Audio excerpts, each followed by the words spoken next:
इस कहानी के लेखक है संजय कामले। शायद खेल शुरू हो चुका है। सुनैना की बात सुनकर दबी आवाज में विवेक ने कहा, अब बिना वक्त गवाए हमारे पास जितनी भी मोमबत्तियां हैं वो सब जलाते हैं। ठीक है, जो कहा है उसमें से एक बात याद रखना, हमें कोई गलती नहीं करनी, क्योंकि हमारी एक गलती हमें मौत के मुंह में ले जाने के लिए काफी है। सचिन की बातें सुनकर विवेक ने टॉर्च शुरू की और सुनैना के साथ नीचे वाले फ्लोर पर चलने लगा। तो सचिन और अतुल दबे पैरों से सीढ़ियां चढ़ते हुए बिना आवाज किए दूसरे फ्लोर की मंजिल पर चलने लगे। सभी बहुत ही सावधानी से काम कर रहे थे।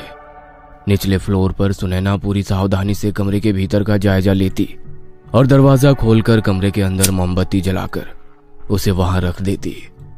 शर्त के मुताबिक बंगले के हर कोने में रोशनी करनी थी और इसी बंगले में एक कमरा ऐसा भी था जहां राहुल की मौजूदगी होने का अंदेशा था।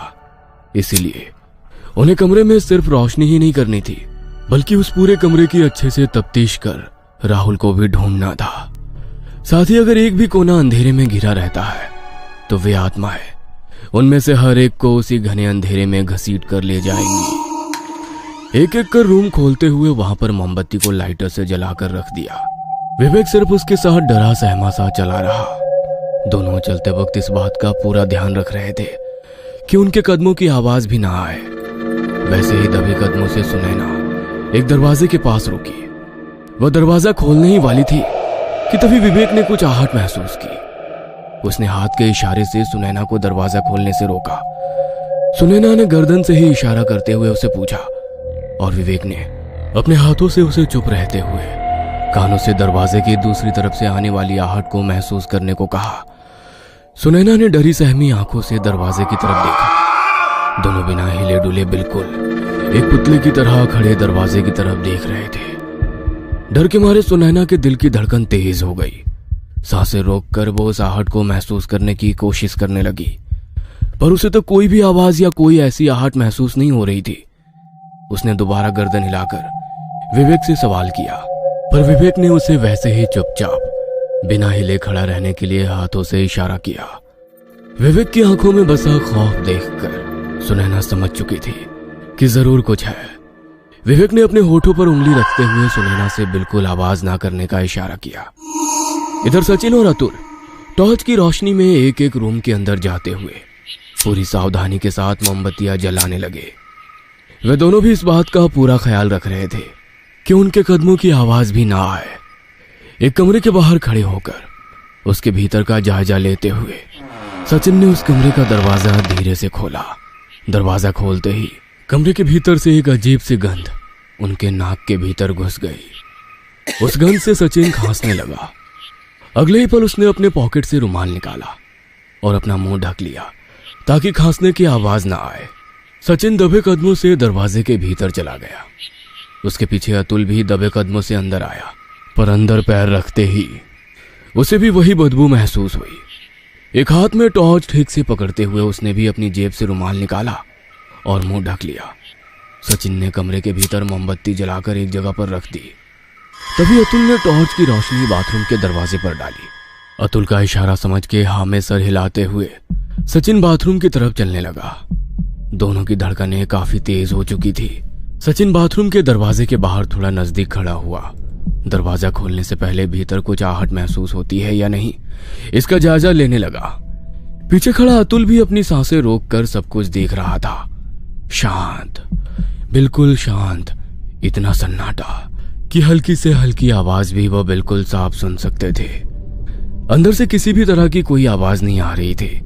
मतलब साफ था कि अंदर कोई नहीं है या किसी भी तरह की कोई बुरी शक्ति अंदर मौजूद नहीं है। सचिन ने एक बार अतुल की ओर देखा। अतुल ने भी उसकी ओर देखते हुए हाँ में गर्दन हिलाई। वह अतुल का इशारा समझ गया। उसने भी हाँ में गर्दन हिलाई और दरवाजे की कुंडी को हाथ लगाया ही था कि तभी एक बेहद डरावनी आवाज सचिन ने बिल्कुल साफ साफ सुनी। बाथरूम के उस दरवाजे पर तेज धार वाली नुकीली चीज से हल्के हल्के खरोचने की आवाज, वह धीमी सी आवाज सुनकर सचिन ने अतुल की ओर देखकर कानों की तरफ इशारा करते हुए आवाज के बारे में इशारा से ही पूछा। अतुल ने भी हाँ में गर्दन हिलाई। मतलब दोनों को वो आवाज सुनाई दे रही थी। दोनों बिना आवाज किए बिल्कुल शांत अपनी सांसें रोककर एक ही जगह पर खड़े रहे और कुछ ही देर में वो आवाज आनी बंद हो गई। दोबारा से सब कुछ एकदम शांत हो गया। अतुल की तरफ देखते हुए सचिन दबे पांव से दरवाजे की ओर बढ़ने लगा। दाएं हाथ से टॉर्च की सफेद रोशनी दरवाजे पर डालते हुए अपना बायां हाथ कुंडी की तरफ बढ़ाया ही था कि अंदर से दरवाजे पर हल्की सी दस्तक हुई। उस कमरे के भीतर फैले खौफनाक सन्नाटे के बीच दरवाजे पर हुई उस दस्तक ने कुछ पल के लिए ही सही पर दोनों की सांसें रोक दी। अतुल के दिल की तो धड़कन ही रुक गई। अपने डर पर काबू रखते हुए सचिन ने दरवाजे की कुंडी से धीरे से अपना हाथ हटाया। अतुल ने अपने एक हाथ से अपना मुंह दबा लिया। सचिन ने अतुल को शांत रहने का इशारा किया। बिना आवाज किए होठ हिलाते हुए कहा, राहुल हो सकता है। अतुल ने भी अपने डर के ऊपर काबू रखते हुए हाँ में गर्दन हिलाई और अपने पॉकेट से एक कोरा कागज निकाला। उस कागज पर नाम लिखने लगा, पर डर के मारे उसके हाथ कांप रहे थे। उसकी हालत देखते हुए सचिन ने पेन और कागज अपने हाथ में लिए और उस पर अपना नाम लिखकर वो कागज और पेन दरवाजे से दूसरी तरफ सरकाया। दोनों दरवाजे से थोड़ा दूर हटकर डरी सहमी नजरों से दरवाजे के बीच रखे उस पेन और कागज पर टॉर्च की रोशनी डालने लगे। दोनों सांस रोककर सब कुछ देख रहे थे। एक गहरा जानलेवा सन्नाटा चारों ओर फैला हुआ था। दोनों को अपने दिल की धड़कन साफ साफ सुनाई दे रही थी। उनकी नजरें दरवाजे पर गड़ी हुई थी कि तभी अंदर से दोबारा दरवाजे पर दस्तक हुई। वह दस्तक सुनकर अतुल की रूह कांप गई। उसका थर थर कांपता शरीर डरी सहमी नजर उसके दिल में छुपे डर जाहिर कर रही थी। सचिन ने इशारे से ही उसे अपने ऊपर काबू रखने के लिए कहा। दरवाजे के नीचे रखे हुए उस पेन से बंधे धागे का एक सिरा सचिन के हाथ में था, जिससे सचिन उस पेन को धीरे धीरे बाहर की ओर खींचने लगा। अतुल ने टॉर्च की रोशनी पेन के ऊपर डाली ही थी। सचिन अब पेन उठाने के लिए नीचे झुका ही था कि तभी अतुल ने हाथ में पकड़ी टॉर्च अचानक बंद होने लगी। काला घना अंधेरा पूरे कमरे में फैल गया और तभी मुंह से दर्दनाक चीख निकली। उसने जैसे तैसे एक हाथ से अपना मुंह दबा लिया और दोबारा टॉर्च जलने लगी। अतुल ने सचिन की ओर देखा। सचिन दर्द से कराह रहा था। उसने अपना हाथ टॉर्च की रोशनी में लिया और वो नजारा देखकर अतुल की रूह कांप गई। वह पेन सचिन के हाथ में घुसकर दूसरी तरफ से बाहर निकला था। सचिन ने अपनी जेब से रुमाल निकाला और रुमाल को मरोड़कर अपने मुंह में घुसा लिया। डरी सहमी आंखों से अतुल ये सब सिर्फ देख रहा था। सचिन ने दाएं हाथ से पेन पकड़ा और उसे अपने हाथ से बाहर निकालने की कोशिश करने लगा। उसे काफी दर्द हो रहा था। हाथ से टपकने वाली खून की बूंदें अब नीचे जमीन पर गिरने लगी। सचिन ने अपनी पूरी ताकत लगाई और एक ही झटके में हाथ में घुसे उस पेन को बाहर निकाल दिया। पेन बाहर निकलते ही जैसे लाल गाढ़े खून की धारा ही हाथ से निकलने लगी।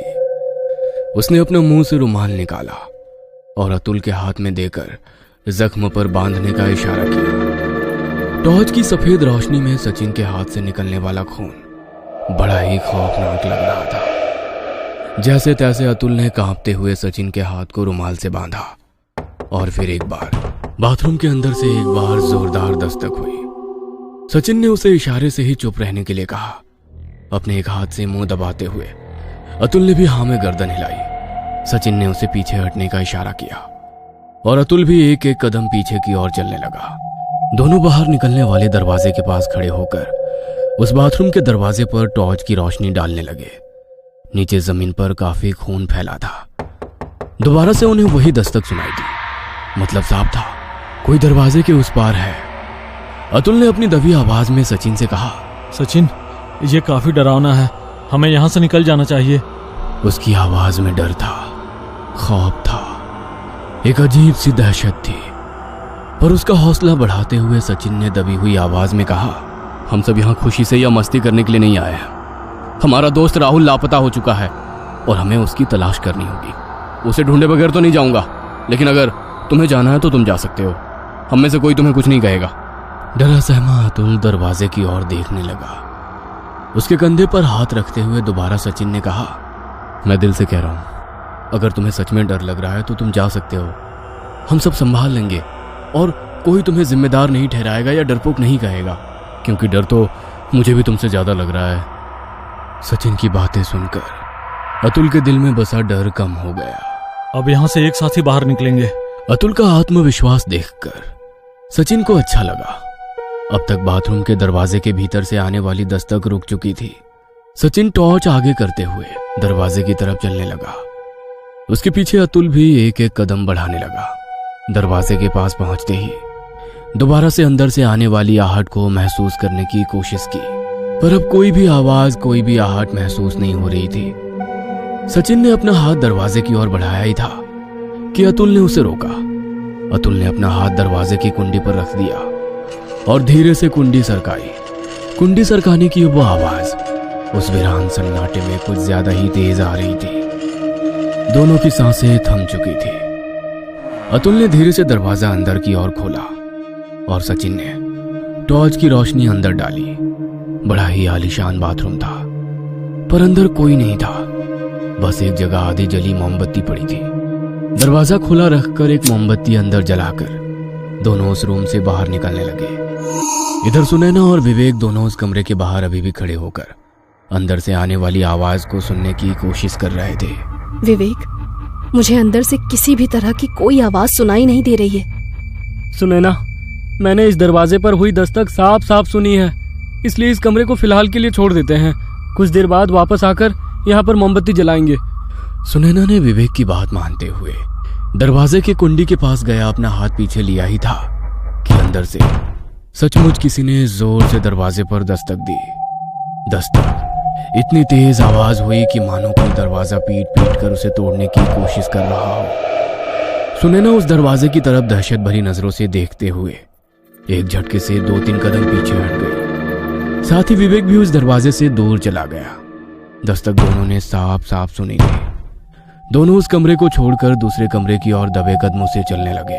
दूसरा कमरा पास में ही था। सुनैना ने अपना मोबाइल पॉकेट पर लगे कैमरे से कनेक्ट किया। वह ठीक से काम कर रहा था। दोनों दबे कदमों से चलते हुए अगले कमरे के पास आ गए। एक अजीब सा सन्नाटा चारों तरफ फैला हुआ था। टॉर्च की रोशनी विवेक ने दरवाजे पर डाली। विवेक की ओर देखते हुए सुनैना दरवाजे के पास अपनी गर्दन ले गई। अपनी सांसें रोककर वो दरवाजे के दूसरी तरफ कोई आहट सुनाई देती है क्या, इसका जायजा लेने लगी, पर किसी भी तरह की कोई आवाज दूसरी तरफ से नहीं आ रही थी। सुनैना ने विवेक की तरफ देखते हुए गर्दन से ही इशारा किया और विवेक ने भी हाँ में जवाब दिया। सुनैना ने एक गहरी सांस ली और अपना हाथ दरवाजे की कुंडी की तरफ बढ़ाए। अपना दूसरा हाथ दरवाजे के ऊपर धीरे से रखते हुए कुंडी सरकाने लगी, पर कुंडी सरकाने की आवाज की वजह से वो काफी घबरा रही थी। जितनी आहिस्ता से हो सके वो कुंडी निकाल रही थी। उस आवाज की वजह से विवेक भी उसे इशारे से धीरे धीरे काम करने की सलाह दे रहा था। कुंडी निकल गई। सुनैना ने आहिस्ता से दरवाजा खोला, पर तभी अंदर से एक चमगादड़ जैसी चील उड़ते हुए विवेक के आंखों के पास से गई। विवेक का ध्यान हट गया। अपने हाथ में ली हुई टॉर्च की रोशनी चारों ओर घुमाते हुए उस पंछी को देखने लगा, पर वो चमगादड़ अंधेरे में कहीं गायब हो गया। थोड़ा गुस्से से बड़बड़ाते हुए उसने दोबारा टॉर्च की रोशनी सुनैना की तरफ डाली और दंग रह गया। सुनैना उस दरवाजे के पास नहीं थी और अजीब बात यह थी कि जिस दरवाजे को सुनैना ने खोला था वह दरवाजा बंद था। उसने टॉर्च की रोशनी चारों तरफ डालनी शुरू की, पर उसे सुनैना कहीं भी नजर नहीं आ रही थी। अपने आसपास फैले काले अंधेरे में हर कमरे के ऊपर टॉर्च की रोशनी डालते हुए वो डरी सहमी आंखों से देखे जा रहा था।